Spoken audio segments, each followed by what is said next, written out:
اصل شے جو فیصلہ کن ہے وہ کیا ہے؟ انسان کو اگر اللہ نے ہدایت دی ہے تو اس ہدایت کو مضبوطی سے تھامو۔ جیسے حضور نے فرمایا ہے کہ قرآن وحشی اونٹ کے مانند ہے، الہدا ہے نا، اسے باندھ کر رکھنا پڑتا ہے۔ اسی طرح ہدایت ایسا نہیں ہے کہ بس جیب میں آ گئی تو آ گئی، محفوظ ہے۔ جہاں پونجی ہوتی ہے وہیں چوری کا اور ڈاکے کا خوف بھی ہوتا ہے۔ کوئی پونجی نہ ہو، کوئی دولت نہ ہو تو کہاں کی چوری اور کیسا ڈاکہ؟ رہا کھٹکانا چوری کا، دعا دیتا ہوں رہزن کو۔ اگر وہ ہدایت کی پونجی ہے تو ہر آن خطرہ محسوس کیجئے، ہر چہار طرف سے اس کے اوپر حملہ ہوگا۔ نہیں ہو رہا ہے تو ہدایت نہیں ہے۔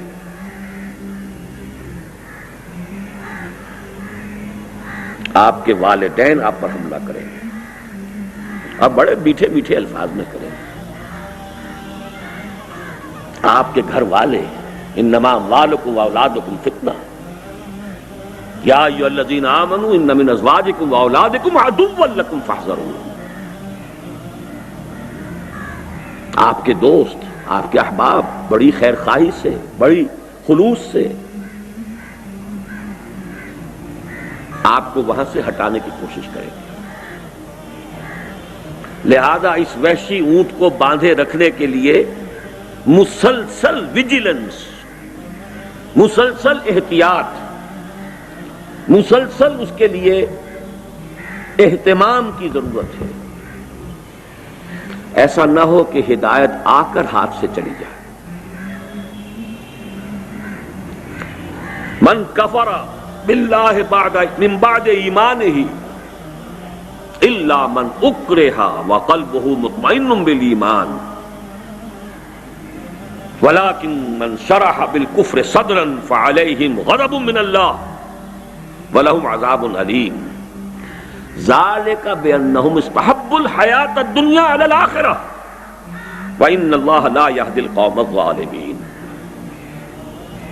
فیصلہ کن بات کیا ہوگی؟ حیات دنیاوی کو پسند کیا ہے یا اخروی؟ ہم میں سے اکثر کو دونوں پسند ہے، اور اس دعا کا بھی بڑا مفہوم غلط سمجھا ہے لوگوں نے، ربنا آتنا فی الدنیا حسنہ وفی الآخرہ حسنہ۔ دنیا کا کوئی حسنہ بغیر ہدایت حسنہ ہے ہی نہیں۔ نہ دولت نیکی ہے، بھلائی ہے، خیر ہے، نعمت ہے، نہ اولاد، نہ صحت، کوئی شے بھی نعمت نہیں ہے، حسنہ میں نہیں ہے جب تک کہ اس کے ساتھ ہدایت موجود نہ ہو۔ ہدایت نہیں ہے اور دولت ہے، عیاشی کرو گے، بدماشیاں کرو گے، اللہ تللو میں اڑاؤ گے، اخوان الشیاطین میں سے بن جاؤ گے۔ وہ نعمت ہوئی یا زحمت ہوئی؟ ہدایت نہیں ہے، صحت بڑی ہے، روبسٹ ہیلتھ، کدھر خرچ ہوگی وہ؟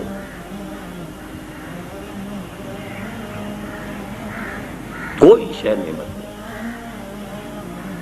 ربنا آتنا فی الدنیا حسنہ، ہاں اللہ ہدایت کے ساتھ جو بھی حسنات ہیں ہمیں عطا فرما، لیکن بغیر ہدایت کوئی شے حسنہ نہیں ہے۔ اصل فیصلہ کن بات یہ ہے کہ آخرت کے طالب ہو یا دنیا کی۔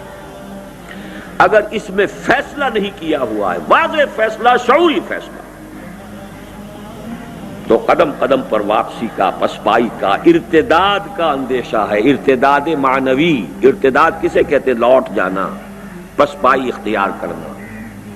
ایک قانونی ارتداد ہے کہ اسلام سے کفر کی طرف چلا جائے، اور ایک یہ معنوی اور باطنی ارتداد ہے کہ ہدایت سے، راستے سے پیچھے ہٹنا شروع کر دے۔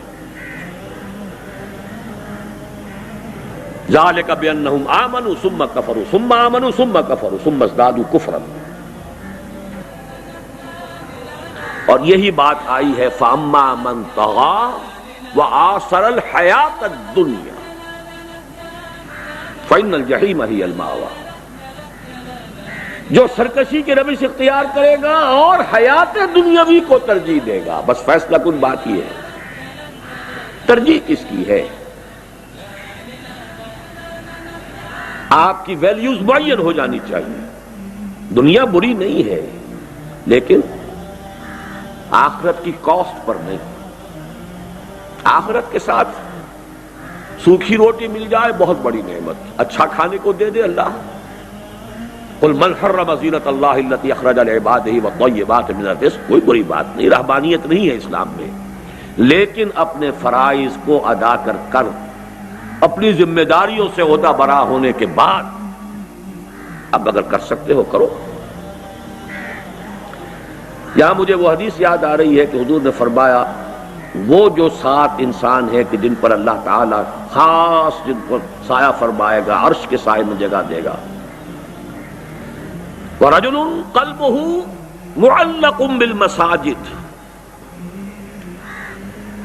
وہ انسان کے جس کا دل اٹکا رہتا ہے مسجد ہی میں، آتا ہے دھندے کے لیے، کاروبار کے لیے، لیکن معلوم ہوتا ہے کہ میں یہاں کی شے نہیں ہوں، مجبوری ہے.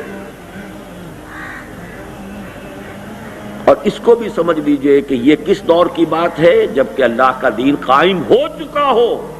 اب نیکی کا سب سے بڑا مظہر مسجد کے ساتھ معلق ہو جانا ہے. اگر اللہ کا دین قائم نہیں ہے تو اب ایمان کا سب سے بڑا مظہر اس جد و جہد، اس جہاد کے ساتھ معلق ہو جانا ہے.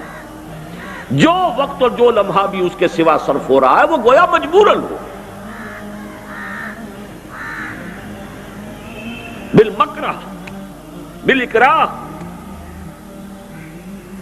کیا کریں، مجبوری.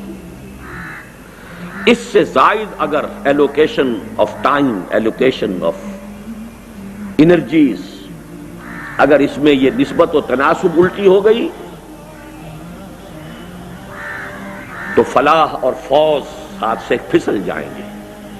یہ ہدایت ہر وقت گویا کہ پھسلنے والی شے ہے، اس کو تھام کر رکھنا آسان کام نہیں. هي الحلقات تحفظني بآيات من القرآن، هي الحلقات تملأني بحب المصطفى العدنان.